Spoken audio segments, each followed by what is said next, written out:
Yes.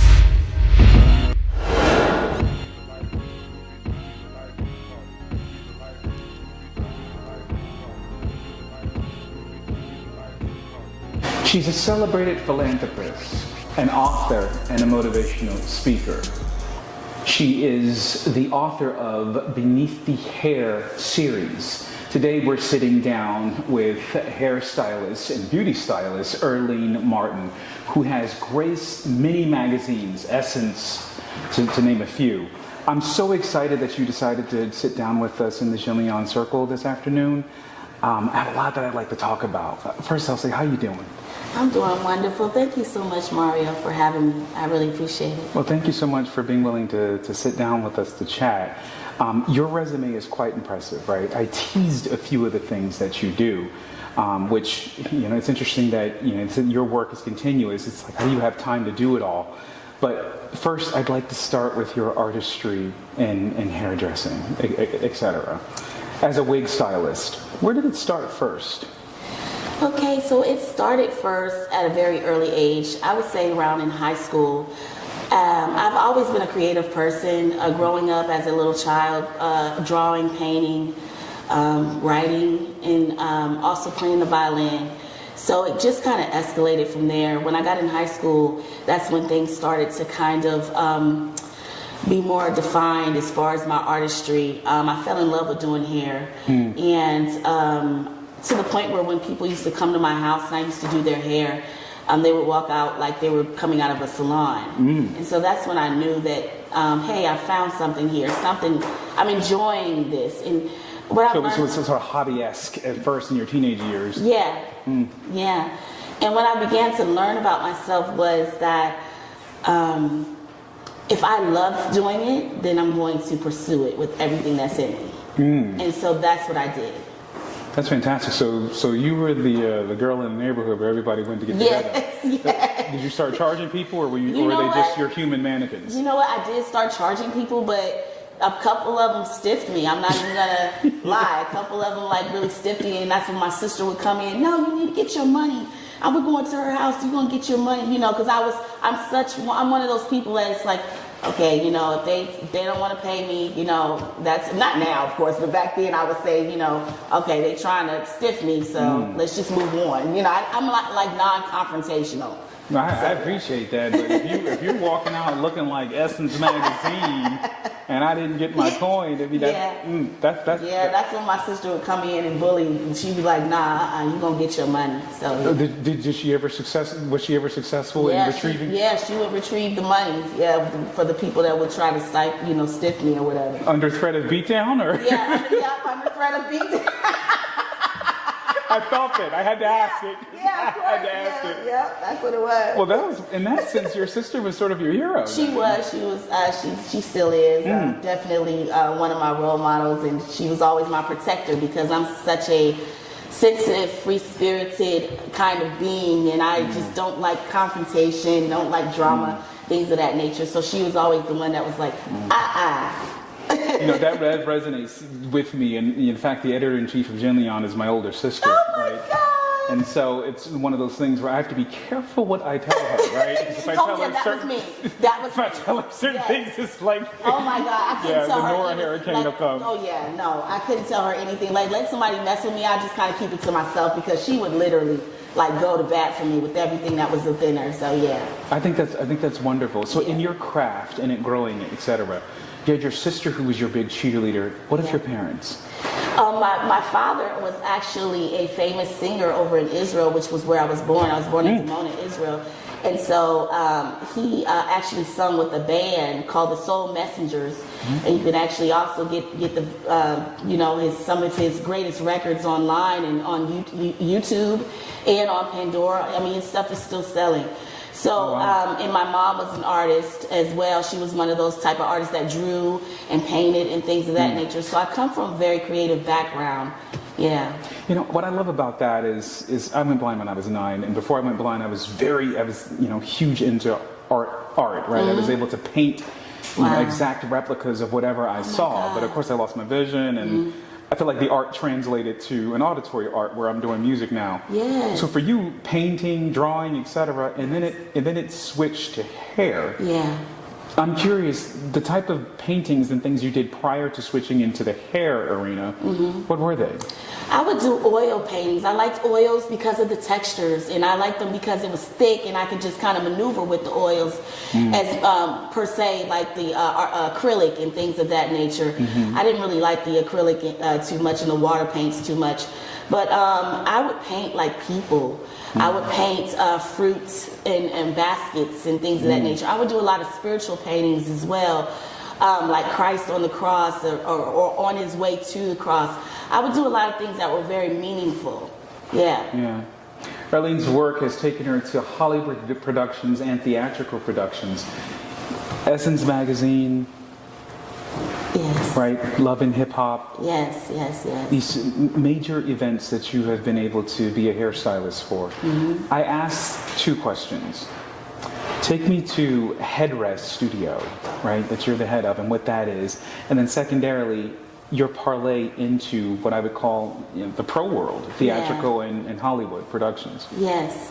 So Headrest Studios is one of the first salons that I founded. I would actually have a separate salon that was attached to my home that was like a separate, like kind of like a separate house, like a detached home. And so I turned it into a salon called Headrest Studios where people would actually come to my home, celebrities and everything, and they would get their hair done. And so that was one of my first original salons that I founded, and it just kind of escalated to the point where I had to actually retire from the salon. And it's just amazing because it was kind of like an elevation of it all. And it was kind of like God was just gradually taking me higher. And as I look back just to see his fingerprints on everything, it's just absolutely mind-blowing. Even now, me sitting down with you, talking to you, it's just mind-blowing the way that God is just hovering over my life. And I'm very grateful for it. And that faith, is that what that is what you feel took you to the elevation to being able to do pro-theatrical events and to start doing Hollywood productions? Yes, most Your first definitely. big break, take me there. Okay, let's see. I gotta look back. I gotta look way back. As I look back over my life, and I think things over. Exactly. Like, wait a minute. Let me see, because all of them for me are big breaks because I started out doing high fashion hair. Yeah. And so I traveled to New York, LA, Arizona, doing hair in the middle of the desert in 100+ degree weather, shooting for Victoria's Secret models or high fashion models. Were you hydrated? I hope I was. I didn't faint, so I think I was okay. But touché. Yeah, just going here and there, Florida, Miami. We're all around.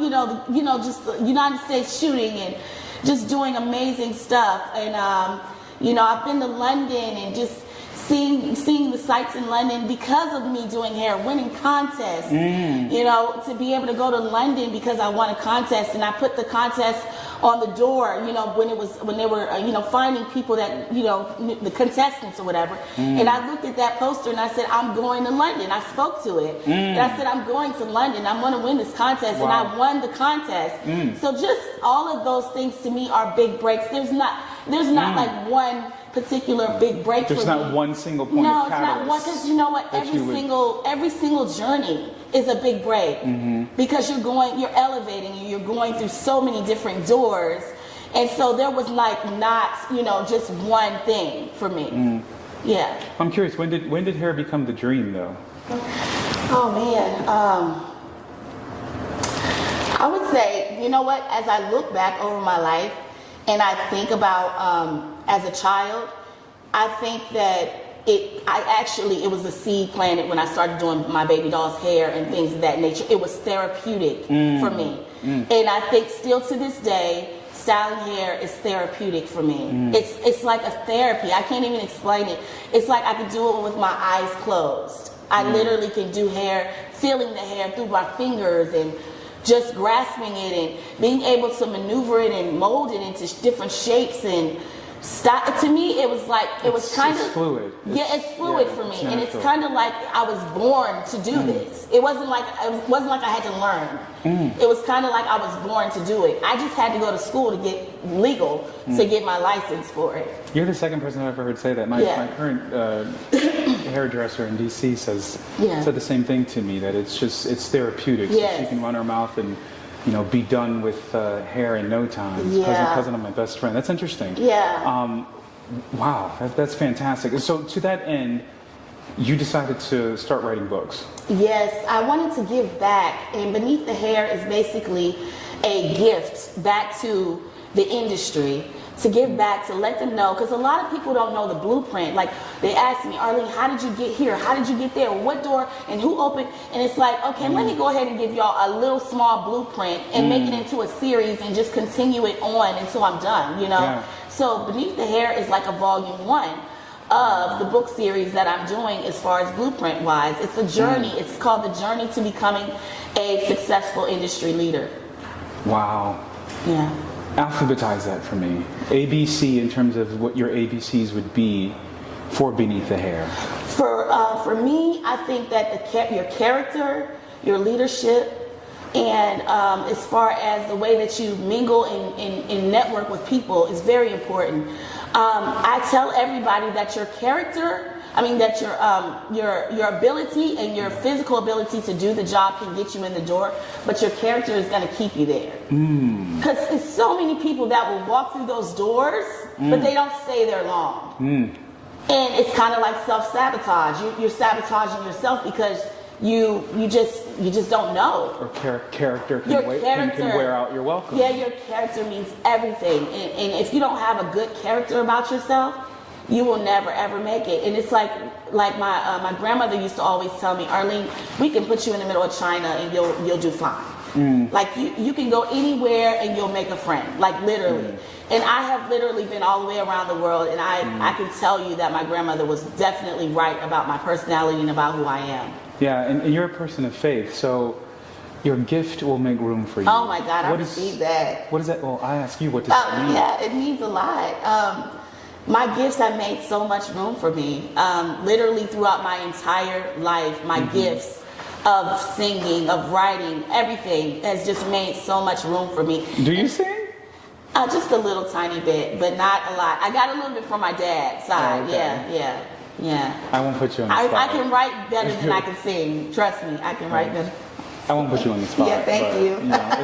Thank you. I started sweating like I dropped. Don't ask me on camera. The sweat fell down my back when you said that. You're like, I shouldn't have said that part. Shouldn't have said it. But you write music too. Yes, I do. I write music. I have like a whole folder of music and poetry, and also plays that I've written since I was 16 years old. I literally still have those. So is it comparably cathartic for you the way doing hair is, or it's just another piece of you? It's just another part of me, I think, and I've literally been running from it as an adult, but it's kind of overtaking me now, because now I'm delving into the writer's side of production now. I'm writing like different scripts now, so it's getting more serious. So it's from dressing individuals stylistically in their hair, from productions to actually writing stories. Yeah. What's the genre that you're hoping to parlay into? I really want to get into, like poetic justice. I'm so like into that poetry movement, like within a script, and just the love story, and like, and also funny stuff. I like funny and I love love. Yes. So those two categories is like definitely a part of the scripts that I'm going to be writing. What I find endearing about you and inspirational is that in just talking to you, the more you talk about what you do and the more you talk about the effect it's had on your life, you speak about it with such fervor, and your energy becomes that much more audible, right? I think that's excellent. So Thank you. With that being said, right, you're passionate about everything you do. Philanthropy. Where is philanthropy for you? I believe that, I'm a motivational speaker as well. So, like, I'm so multifaceted when it comes down to, like, arts when it comes to arts. I'm so multifaceted. And so I believe that everything that God brings and puts in my hands, I can do something with it. And my deepest calling over my life is to motivate people and to let them know that there is a purpose for your life. There is something for you to do here on the earth. There are gifts inside of you that you must leave here before you go. And so being able to encourage someone and being able to motivate someone and tell them something that they've never heard these words before is empowering to me, and it helps me to keep going. What helped you become bold? Because I asked that because at the start of the conversation you indicated that you're not a confrontational person. It's like, well, they're not going to pay, they're not going to pay.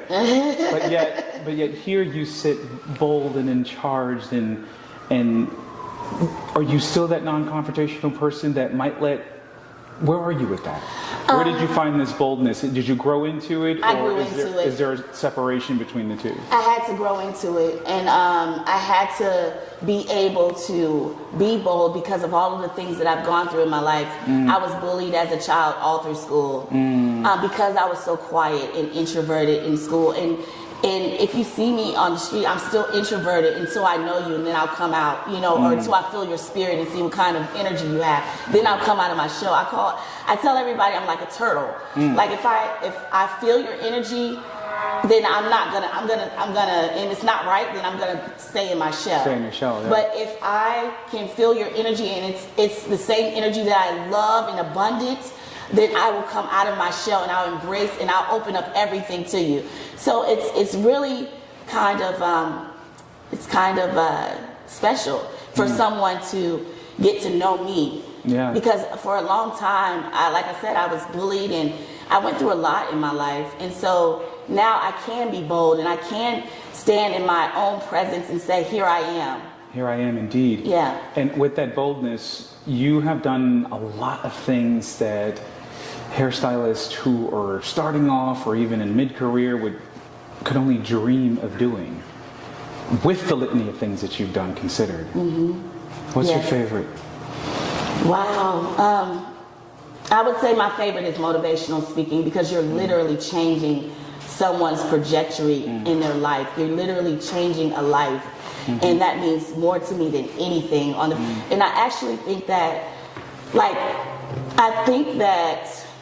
my gift is doing hair. My gift is writing, different things. Like, those are gifts. Yeah. But my purpose is motivational speaking. My purpose is changing someone's life for the better. That's so my purpose. pause, because that's powerful. Yeah. And I've never really looked at the paradigm that way. Normally you would consider that if someone is given a gift, that theoretically that gift would be their purpose and what they would theoretically live in. But it makes more sense that you're given a gift, but your purpose has nothing to do with that particular gift.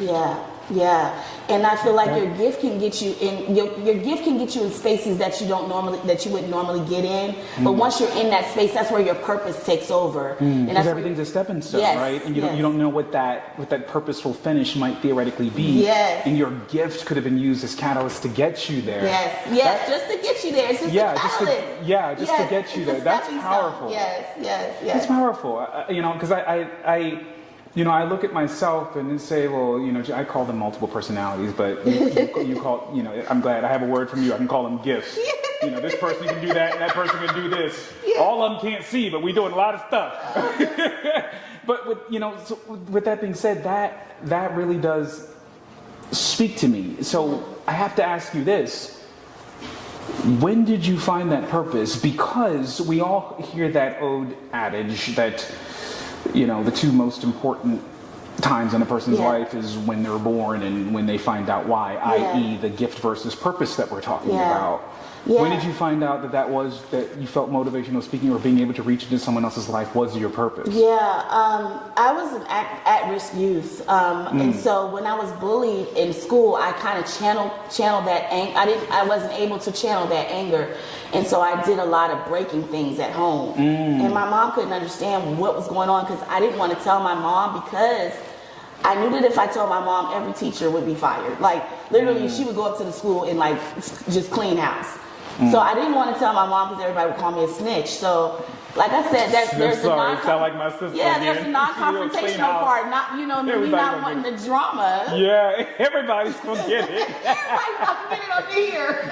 You heard them say it and then do something. You going to? Exactly. Yeah, but go ahead. Yeah. So my mom couldn't understand what was going on with me. She took me through a therapist, all these different things. And so I wound up in a girls' home. And I stayed there for a while. And I got with a therapist and got my little, therapy and stuff and just trying to figure things out. And one day I was asked to go to Wake Forest University to speak to all rising senior class. This is my first speech. Oh, wow. Can you imagine? And so I got up there. And I was 18 at the time, and I stood there and I literally just sobbed. I couldn't even get a word out because I was so afraid and so scared. Wow. And I heard someone in the audience say, "It's all right, go ahead, it's okay." And so when they said that, I was able to go forward with my speech. And when I got done, I received a standing ovation. And these were rising all senior. This auditorium was packed with capacity. They all came down, hugging me, letting me know that the speech was amazing. And I just heard a whisper in my ear, "This is your purpose, and this is what you're supposed to be doing." Supreme affirmation in that moment. Yes. Wow. Yeah. And you carried it with you at 18. Now, to your work, your most favorite event that you've done in the hairstyling business? Oh, hands down, New York Fashion Week, because I always wanted to do New York Fashion Week, and then for them to add me as a lead hairstylist for New York Fashion Week, not just the stylist. So for me to be a lead stylist for the blondes of all people, like that was absolutely hands down. I don't care what else I do in life. That was like my number one wish, to be at Fashion Week and to be. I didn't even want to be a lead. It didn't matter if I was a lead or not, but just to be a lead and to be at Fashion Week. And to do hair and all these cameras all around me, it was absolutely mind-blowing. It was a revelation. It was a manifestation. It was everything to me. So, yeah, that was one of my favorite moments in life. And do you make your own wigs? Yes, I do. I do. Tell me about that and where individuals can find information about it. They can go to arlenemartinhair.com. I just launched my hair line and hair care line. So I'm really excited about that. Yeah. So the name of the hair care line is? Arlene Martin Hair. Arlene Martin Hair. Yeah, it's so funny. I got that from one of my masseuses. She was giving me a massage one day, and she said, "Arlene, your name is $1 billion name." She said, "You really need to make sure that you take advantage of your name." And so ever since she said that, I actually just kept going and just started to do the products and do the wigs and things of that nature. So, yeah. I think that's fantastic. Yeah. Wow. And do you believe that now? I do believe that. It's a wonderful, wonderful affirmation for someone to bestow upon you. Thank you. If individuals don't know where they can find the book, let's talk about that. The first series. Yes, the first series. They can actually go to Amazon and they can put in Beneath the Hair and they will find the book on Amazon. And they can also go to blurb.com, BLURB.com, and they can also get the book there. How soon will we expect a second installment?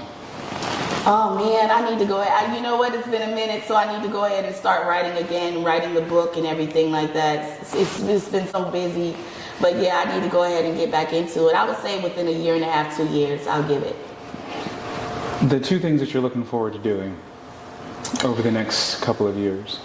The two things I'm looking forward to doing over the next couple of years would be writing a beautiful script and actually having it come into fruition into a movie or a TV series. Yeah, and then the next thing would be I want to venture off into TV hosting. I see myself on TV hosting shows and just doing what you're doing, interviewing people and things of that nature. I see myself doing that in the future. Well, I think that's fantastic. If you get that TV series, call me so I will. So I can do the music score for it. I'd love to do the music score for it. I will. All right, if people don't know where they can follow you, let them know where they can follow you. You can follow me on Instagram at Arlene Martin Hair, and you can follow me on Facebook at Arlene Martin. And please check out Jenleeion.com and our social media platforms where you can see Arlene Martin's incredible pictures that she took. She was gracious enough to grace our cover. Thank you so much. And I'm glad that she did.